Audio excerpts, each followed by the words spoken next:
My name is Tiffany Thrush, and I'm 28 years old. If you'd looked at my life from the outside a year ago, you would have called it boring. In fact, I used to call it that myself, half joking, like I was apologizing for not being more interesting. I work as an IT consultant. Good salary, solid clients, a small but neat apartment downtown. I drive the same reliable car I've had since college. Paid off, no drama. My days look like copy-paste templates. Wake up at 6, drag myself to the gym for an hour of mostly cardio, work from 8 to 6, troubleshoot network issues, tell grown adults for the 1,000th time that their password cannot be password 123 and still sound polite. Go home, eat something simple, scroll a bit, read a bit, sleep. Stable, predictable, quiet. I liked it that way, or I thought I did. For 3 years, my quiet life had an extra layer, Liam. We met at a house party in senior year of college, both of us there only because our friends had threatened to drag us out of our rooms if we didn't socialize like real humans. He was a communications major, all charm and energy, the kind of guy who knew how to work a room before he even had a real job. I was the burned-out computer science girl who'd spent one too many nights staring at a screen full of red error messages and cheap energy drink cans. From the start, Liam was bright in every sense. Big gestures, big dreams, big personality. He talked about building a brand before most of us had figured out how to build a resume. He knew exactly which professors to impress, which alumni to follow up with, which networking events you absolutely could not miss. He told me he liked that I was grounded, that I had my life figured out, that I was the steady one. At the time, that felt like a compliment. After graduation, I slid into an IT consulting role with a decent salary and almost no debt thanks to scholarships and grinding through college jobs. Liam landed an entry-level role at a boutique marketing agency, his dream field, but the pay was garbage and the hours were worse. "It's temporary," he'd say, kissing my forehead while I did math in my head about our combined incomes. "This is how you pay your dues before the big jump." 6 months into our relationship, the agency did a mass layoff during an industry dip. Liam came home, white-faced and shaking, clutching a cardboard box with his mug and desk plant. "They said my performance was great, but they can't afford to keep junior staff," he said, voice cracking. "I did everything right, Tiffany." I remember how small he looked sitting on my couch that night. Something in me flipped. I stepped up. I covered his rent for the next 4 months. $1,000 a month out of my account, gone before I even saw it sit there. I paid for 3 online courses he swore would make him more marketable. Social media strategy, brand management, digital storytelling, each between $500 and $800. I told myself it was an investment in our future. When my company floated the idea of promoting me to a role in Chicago, a huge pay bump, better clients, real career growth, Liam panicked. "Please don't go," he said, eyes shiny. "I'm just getting back on my feet. I can't handle all of this and a long-distance relationship. I need you here. We're a team, right?" So I turned it down. To this day, I can still see the email draft sitting there. "Thank you so much for the opportunity, but after careful consideration, delete, delete, delete." I told myself that's what partners do. They sacrifice. The first year was good, really good. I bought him suits for interviews, shoes that wouldn't embarrass him at networking events, and more polished casual outfits than I will ever admit out loud. "You never get a second chance to make a first impression," he'd say, holding out my credit card like it was a team trophy. I believed we were building something together, but slowly the tone shifted. It started with tiny comments. "You know, you'd look amazing if you dressed a little sharper. Like my friend Whitney's boyfriend always looks so put together. It's just a thought."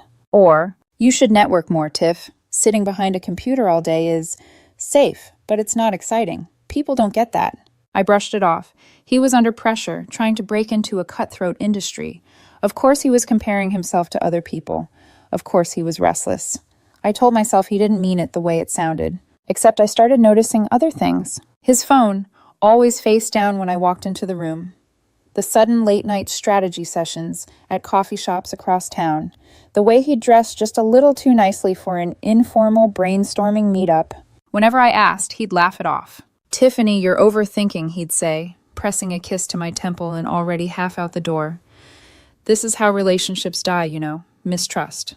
So I trusted him. That was my first mistake. About 13 months ago, He insisted we go to this new sushi place downtown, the kind where the plates are tiny and the lighting is dark enough that you can't read the menu without using your phone flashlight. Definitely more his scene than mine. It's good for us to be visible in these spaces, he said while making the reservation. You never know who's watching. From the moment we sat down, something felt off. He kept checking his watch. His phone buzzed and lit up like a Christmas tree. He barely touched the edamame he'd ordered. When I tried to ask about the big pitch he'd been planning, he gave me clipped one-word answers. The air around us felt tight, like the room had shrunk, and I was the only one who hadn't been warned. The waiter set down our California rolls. That's when Liam put his chopsticks down like he was about to negotiate peace between countries. "Can I be honest with you, Tiffany?" he asked, voice casual in a way that made my stomach drop. I forced a smile. "Aren't you always?" He gave this little laugh that didn't reach his eyes, leaned in slightly, and glanced around as if anyone cared about our conversation. "There's something that's been weighing on me," he said, "and it's time we talked about it." I paused mid-motion, a piece of sushi hovering over my soy sauce dish. "Okay," I said slowly. "What's going on?" He exhaled like this was hard for him, like he was the victim in a breakup he hadn't announced yet. "My friends are honestly embarrassed for me when I bring you around," he said. For a second, I genuinely thought I'd misheard him. The words didn't fit in my brain. "What?" I set the sushi back down, fingers suddenly numb. "Don't make this harder than it needs to be," he said, impatient now. "You're sweet, Tiffany. Seriously. You're kind. You're stable. But in our circle, it's about status, story, ambition. You sit at home coding while I'm out building something real. When people ask about you, all I can say is, she's nice. That's it. It's honestly humiliating." Humiliating. Images flashed in my mind. The rooftop birthday party, the polite fake smiles, the side comment from Liam afterward telling me I was too quiet. Suddenly, it all clicked. "So this is about how you look to your friends," I said quietly. "Not about us." He rolled his eyes slightly, like I was being dramatic. "It's not just that. I've actually reconnected with someone," he said. "Remember my ex, Vanessa? We ran into each other at that networking event you skipped because you were too tired after work." My brain froze at the word ex. "Your ex-girlfriend Vanessa?" I repeated. "She's in venture capital now," he said, warming to the topic. "Drives a Tesla, knows everyone who matters. She gets my vision. With you, it's like I'm settling. You're comfortable. But Vanessa elevates me." There it was. He was leaving me for his ex-girlfriend because she looked better on his resume. My mind flashed through every sacrifice I'd made. Rent, courses, the promotion I'd turned down.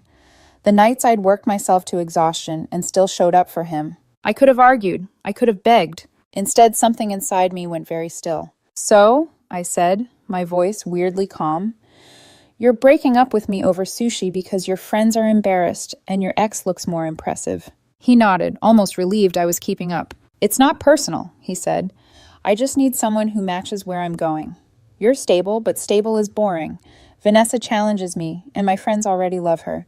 This is me being kind, ending it now instead of dragging it out." Kind. I took out my wallet. My hands were shaking, but I doubt he noticed. He was too busy justifying himself. I counted out my half of the bill, food and tip, and set the cash neatly by my plate. "Okay, Liam," I said. "Good luck with that." His head snapped up. "That's it? No fight? No, you're making a mistake? Nothing?" "What would be the point?" I asked, standing and sliding my coat on. "You're clearly chasing something I'm never going to be for you." For the first time all night, he looked unsettled. "Tiffany, enjoy the rest of your dinner," I said, and then I walked out. No dramatic tears in the parking lot, no turning back to see if he followed. Just the sound of my own footsteps on the pavement and my heart pounding so hard it made my ears ring. I didn't know it then, but that walk from the sushi place to my car was the moment my life split in two. Everything before, when I measured myself by how impressive I looked to someone else, and everything after, when I finally decided to impress myself. When I got home that night, I didn't cry. I didn't scream, throw things, or drown myself in ice cream like heartbreak montages always show. I just walked inside, turned on the lamp by the entryway, and looked at the space that suddenly felt different, like it had been holding its breath for months and finally exhaled when I shut the door behind me. I dropped my keys into the bowl by the door, the metallic clink echoing louder than it ever had before. My apartment was quiet, too quiet, but not in a lonely way. More like it was waiting for me to notice it again, notice myself again. I sat on the edge of my bed, still wearing my coat, shoes still tied, and stared at nothing in particular. It wasn't sadness. It was clarity. Like someone had wiped a fogged mirror, and I could finally see the outline of who I used to be before everything got swallowed by we. The next morning, I started deleting him. Not dramatically, just efficiently. Like I was debugging my own life. First, his toothbrush went into a plastic bag. Then the jacket he'd left draped over my chair last week. The hair products he insisted on buying but never seemed to pay for. The hoodie he always forgot to take home. Everything went into one neat box. I didn't drop it at his apartment. I didn't text him about it. I handed it to a mutual friend with a simple instruction. If he wants it, give it to him. If not, throw it out. I don't want it in my space. Then I changed my Netflix password, removed him from my emergency contacts, unfollowed him on every social media platform, didn't block, just removed. Let him stare at the blank void if he came searching for updates. That afternoon, one of my closest friends called. What happened? He texted me asking why you're not responding. We broke up. Silence. Then a sharp inhale. Are you okay? I surprised both of us with my answer. Yeah, actually, I think I am. Because deep down, as humiliating as that sushi conversation had been, something inside me had uncoiled the moment I walked away. A trapped version of me finally stretching her limbs. I wasn't going to beg someone to see my worth. I'd build it myself. And I wasn't going to build it in whispers or an apology. I wanted to feel strong again. Not just emotionally, but physically, tangibly, fiercely strong. So, on Monday morning, before work, I did something I'd always wanted to do, but had let him shame out of me. I walked into a kickboxing gym, the kind that smelled like sweat, rubber mats, and determination. Motivational quotes painted on exposed brick walls, loud music, a trainer barking instructions over it all. My first class nearly killed me. 3 minutes into jumping jacks, I was gasping. 10 minutes into combinations, jab, cross, hook, uppercut. I felt like my limbs were attached with mismatched screws. The entire time, I was convinced everyone was looking at me, silently judging my lack of coordination. But somewhere between the first awkward punch and the last exhausted exhale, something shifted. Nobody cared how messy I looked. Nobody was comparing me to anyone's boyfriend or ex. Nobody expected me to elevate them. It was just me, my body, and the work. I walked out drenched in sweat, shaking, exhausted, and feeling more alive than I had in years. I came back the next day, and the next. 3 times a week became a routine. My muscles screamed, but in the best way. I learned to wrap my hands correctly, learned how to pivot on the balls of my feet, learned how to breathe through the burn, learned to hit pads with everything I had. Every ounce of frustration, humiliation, heartbreak, and determination converted into power. Somewhere along the way, my trainer pulled me aside. "You're stronger than you think," he said. "Keep showing up." So I did. Kickboxing wasn't the only change. I revamped my wardrobe, not to look impressive to anyone, but to feel like I deserved clothes that actually fit, instead of hanging on to old sweaters and clearance rack jeans out of habit. I tried on things I used to avoid: sharper cuts, structured jackets, colors that made me feel awake. For the first time in years, I was dressing for myself. Not for someone's friends, not for somebody's ex, not to avoid judgment. For Tiffany. I also made a decision about something I'd always pushed aside: starting a side hustle. I didn't want to rely on just one stream of income anymore. I didn't want to be the dependable IT girl who never used her skills for herself. So I started offering freelance IT consulting for small businesses, places struggling with outdated systems, weak security, or confused staff who needed gentle guidance instead of tech jargon. My first project was a dental clinic still running Windows XP, yes, XP, who begged me to modernize everything before their insurance company dropped them. When the office manager hugged me afterward and said, "We've been praying for someone like you," something lit up in me. My second client was a law office whose entire network had nearly been wiped by ransomware. I rebuilt their infrastructure, trained their team, and set up fail-safes. When one of the partners called my work life-saving, I felt something I hadn't in a long time. Pride. Not performative pride. Not look at me on social media pride. Real, internal, quiet, steady pride. By 3 months in, I had 5 retainer clients. By 6 months, that number doubled. Money was nice, sure, but it wasn't the point. The point was that every win was mine. My confidence grew at the same pace as my strength. Kickboxing 3 times a week. Strength training twice. cardio on off days, meal prepping every Sunday, sleeping better, walking taller. I didn't post about it, I didn't brag, I just lived. And slowly the people I'd pushed away during the Liam years trickled back into my life. A friend from college invited me to join her indoor soccer league. Another asked if I wanted to grab brunch. Someone else asked if I'd help with their computer. I said yes to all of it, not because I needed people, but because I wasn't hiding anymore. I wasn't shrinking myself to make someone else feel bigger. I wasn't contorting my life to look good next to someone else's narrative. I was rebuilding. And that rebuilding was steady, quiet, powerful, right up until the day I heard my first update about Liam. I didn't ask for it, didn't look for it. But one night, during a gaming hangout with a mutual friend, someone said, Tiffany, you are not going to believe what's happening with him. I didn't react at first. I just kept sipping my water.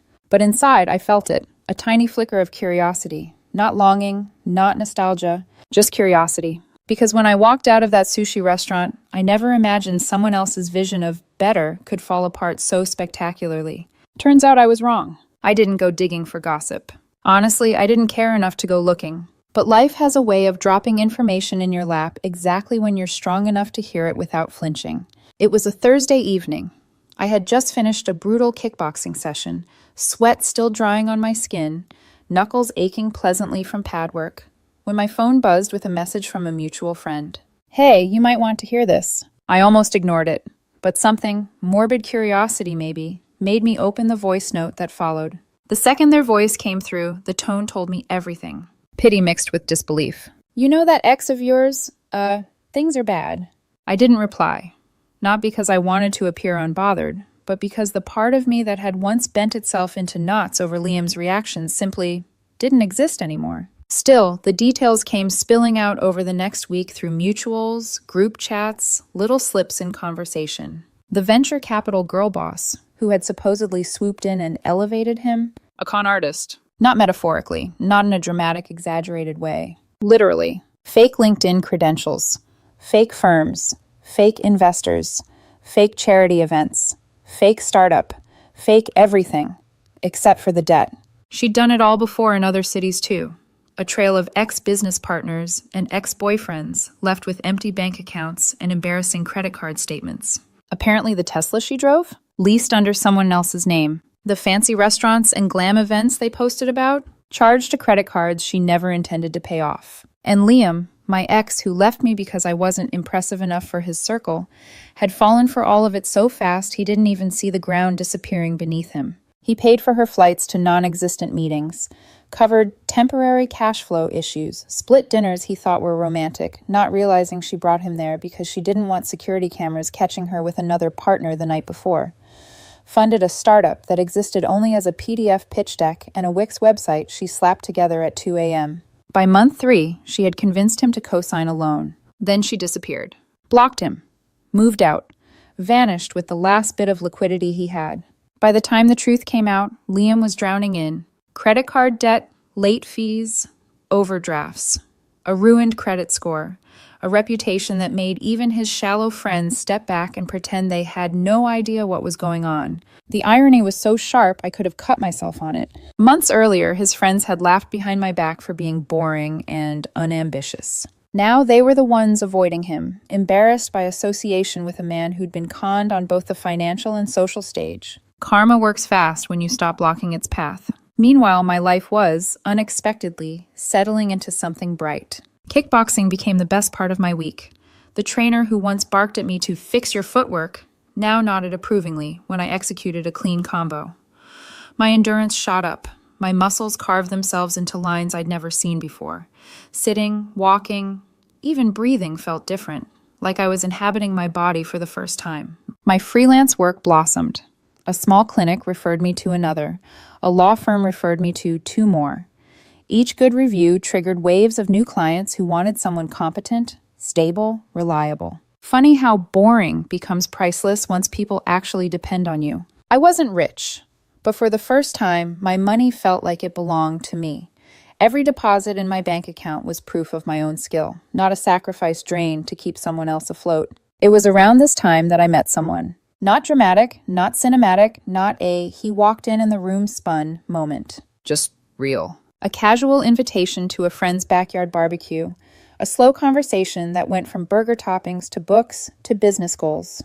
Warm laughter, a kind smile, easy silence. He treated me like a human, not a stepping stone.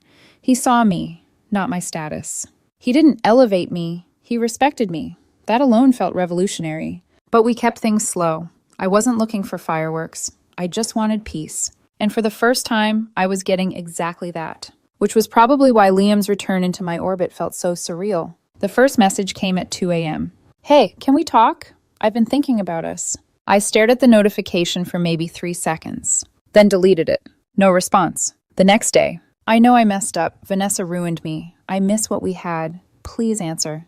Delete. Still no response. Then came the phone calls. 6 of them, back to back. Enough to make my phone vibrate off the nightstand. I let every one of them go to voicemail. Hours later, curiosity got the better of me, just enough to listen to the first one. His voice was shaky, breathing uneven. Tiffany, please, it wasn't you. I was under pressure. My friends kept comparing me to their relationships. Vanessa lied to me, used me. I didn't know what I had until it was gone. We made a great team. You were always there for me. Please call me back. No accountability, no ownership, just a man desperate for comfort now that his shiny upgrade had crashed into flames. I deleted the voicemail, blocked his number. That should have been the end of it. But people like him don't give up easily when they think the world owes them forgiveness. Which is how 2 days later, I got a text from an unfamiliar number. Stop blocking me. I deserve closure. And then another. You're ignoring me is cruel. After everything we built, you can't just disappear. After everything we built. As if I hadn't built most of it myself, financially, emotionally, structurally. I didn't reply. I just tightened my hand wraps, stepped onto the gym mat, and punched the pads until my arms felt like molten metal. I wasn't going backward. Not for guilt, not for history, not for someone who'd replaced me with a fantasy and discarded me like a placeholder. I thought that would be the end. I thought silence would be enough of a message. I thought blocking every number he used would close the door. I was wrong, because desperation makes people bold. And Liam, ruined, humiliated, friendless Liam, was about to take that desperation right into my real life. He was going to find me. And he wasn't coming for closure. He was coming for redemption I no longer owed him. I should have known he would show up eventually. People like Liam don't understand boundaries, or respect, or the word no, unless it's coming from someone they're trying to impress. But he didn't approach me at home, or at work. He didn't ambush me in a parking lot, or slip notes under my door. No, he went exactly where he knew I'd least expect him. My favorite coffee shop. The one with the brick walls and mismatched chairs. The one where I'd built pieces of my new life. Meetings with clients. Cozy mornings alone. Study sessions with friends. The one place he'd avoided for years because he said it had no aesthetic that fits my brand. I was sitting there with someone important to me. Someone who had slowly become a steady presence. His name doesn't matter here. All that matters is the way he laughed easily, listened well, and never once made me feel like I had to earn my place beside him. We were mid-conversation over brunch, my fork hovering over an Eggs Benedict, when the air in the shop shifted. My companion glanced up first. Tiffany, he murmured softly, I think someone's coming over. I turned, and there he was, Liam, hair unwashed, shirt wrinkled, eyes bloodshot like he'd been up all night. He looked small. Not physically, but spiritually. Like his arrogance had deflated and the remaining pieces hadn't figured out how to hold themselves up. He stepped forward with a kind of desperate determination. Tiffany, please, just please don't get up. I need to talk to you. I didn't stand, I didn't smile, I didn't panic. I simply set my fork down and met his eyes. What do you want, Liam? He swallowed hard. The sound was audible. I'm sorry. About everything. About that night at the sushi place. About the things I said, about not appreciating you. I was stupid. I was so stupid.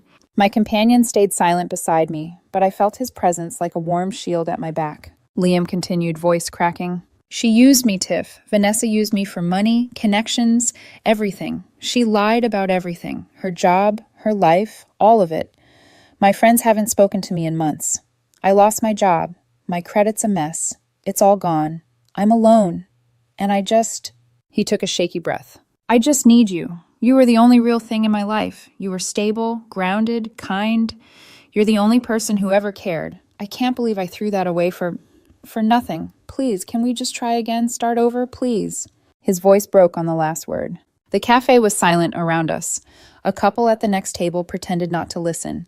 A barista froze mid-milk frothing. And I felt nothing. Not pity, not satisfaction, not anger. Just a hollow, gentle absence where his presence used to live. "You don't need me," I said calmly. "You need help, and accountability, and consequences." His face twisted, hurt first, then disbelief. "Tiffany, come on, after everything, after 3 years?" I tilted my head slightly. "You humiliated me, replaced me with your ex because she made you look better, insulted my career, mocked my stability, and now that your life fell apart, you want me to fix it?" He opened his mouth, but no words came out. My companion finally spoke, voice firm but not hostile. "I think she's been clear." Liam's eyes flicked to him, hostile, threatened, panicked. "Oh, I get it," he said, bitterness creeping in. "This is why you're acting like this. You've got someone else now, huh? You moved on fast." I didn't flinch. "You walked out on me long before I walked out of that restaurant." He stared at me, breath hitching. "This isn't fair," he whispered. "I'm trying. I'm apologizing. I'm begging you. Doesn't that matter?" "No," I said softly. "It doesn't." For a moment, the world held still. Then his expression darkened. The desperation in his face curdled into something sharper, uglier. "You're being cruel," he snapped. "You're different now. Cold. You think you're better than me?" "No," I replied. "I just finally stopped thinking you were better than me." That was when he shut down. Not in acceptance, in resentment. He muttered something under his breath, spun on his heel, and walked out the door with a kind of broken determination, like he wanted the whole cafe to witness his exit. I didn't watch him leave. I picked up my fork, breathed slowly, and returned to my brunch. My companion squeezed my hand gently, and I let him. I thought that was the end of the story. But karma wasn't finished. 2 weeks later, I attended a low-key birthday dinner for a friend at one of those casual restaurants with dim lights and loud music. A warm, easy crowd. A mix of college friends, co-workers, people rebuilding their lives just like I was. I showed up in clothes that actually fit me now. A fitted top, clean lines, quiet confidence. My shoulders felt broader. My stance felt steadier. Months of kickboxing had carved something out of me, something strong. When I walked in, a few heads turned. "Tiffany, you look amazing." "Damn, girl, Jim's been treating you well." "You thriving lately or what?" I smiled, genuinely. Not because I needed their validation, but because it felt good to be seen without being compared. Then, near the bar, I spotted him. Liam, sitting alone, staring into a drink he couldn't afford. Clothes mismatched, posture wilted. Our eyes met. He stood immediately and walked toward me, shoulders hunched like he was carrying invisible weights. "Tiffany, hi," I responded with polite confusion. "Do we know each other?" His face crumpled. "What, Tiffany, it's me." I raised an eyebrow. "Oh, right, from a while back." A tiny, sharp inhale escaped him. "This isn't funny." "No," I said, "it's honest." He blinked, swallowed, looked at me like I'd turned into a stranger. "I miss you," he whispered. "I miss what we had." "We didn't have anything," I said. "I had something. You had options." His shoulders sagged. "I've changed." "Maybe," I said, "but the version of me you once knew is gone. I stopped shrinking myself to fit into your world. You can't guilt me back into the space I outgrew." He looked like he might cry. "You're cruel." "No," I said gently. "I'm free." Silence stretched between us. Then I walked away and rejoined my friends. Laughter swallowed me whole, warm, real, effortless. I didn't look back. Later that night, I received one final message from an unknown number. "You'll regret treating me like this. One day you'll be alone and remember what you ruined." I blocked it without reading the rest. Because the thing about closure, it doesn't happen when the other person apologizes. It doesn't happen when they beg. It doesn't happen when karma finishes the job. Closure happens the moment you decide the story is over. I decided mine the night